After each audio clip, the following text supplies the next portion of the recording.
may it be anyone.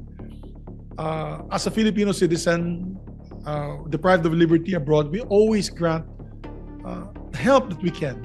As a matter of fact, many death row inmates who've done karumal-dumal na krimen sa ibang bansa na Pilipino ay binibigyan po natin ng legal assistance. I-click ang subscribe, huwag palampasin. Bawat kwento'y may halaga, ating ipakita. Yung akin dito, hindi politika. Hindi na politika po. Whether I'm administration or on the other side, I'm for the country, you know that. I'm for the Senate. I believe in the Senate. And I believe the leaders of the Senate, the leadership of the Senate, and of course the leaders of our country. We want our country to move forward. But out of humanitarian concerns, I have a father, Mr. President, who's 85 years old. He might be listening right now, as a matter of fact. And as 85 years old, he has to be assisted. Because once you're over 80 years old, po, your balance, you have a problem with your balance. I see that with my father and my mother. That has to be assisted. She's 82.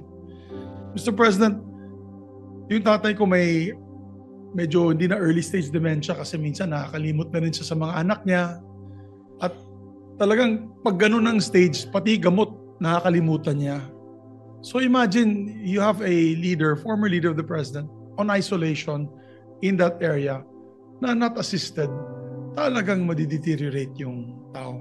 Mr. President, we accord in the Philippine law accords persons of or detainees, persons deprived of liberty, a chance to see their family, a chance to even get visitors from not just family members but also other members of their circle. I remember also former President Joseph Estrada was given hospital arrest. And he was also given he was accorded certain liberties even when he was arrested. Former President Gloria Macapagal-Arroyo also was given hospital arrest and given certain liberties also while arrested.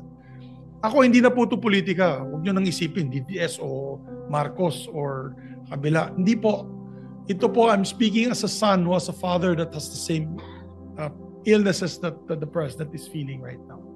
So mine is more a humanitarian, compassionate request. That's why we toned down the resolution, Mr. President. Ginawa ko na lang po one-page resolution, just showing in view of his age and deteriorating health, asking the ICC, we're just appealing to the ICC to allow it within the rules. It's allowed within the rules. As a matter of fact, there has been instances in the past that they granted this kind of privilege to persons with deprived of liberty. So yun lamang po, Mr. President. I don't want to belate the point any further. Hindi po ito politika, hindi dahil ganito ganyan. Walang political color to.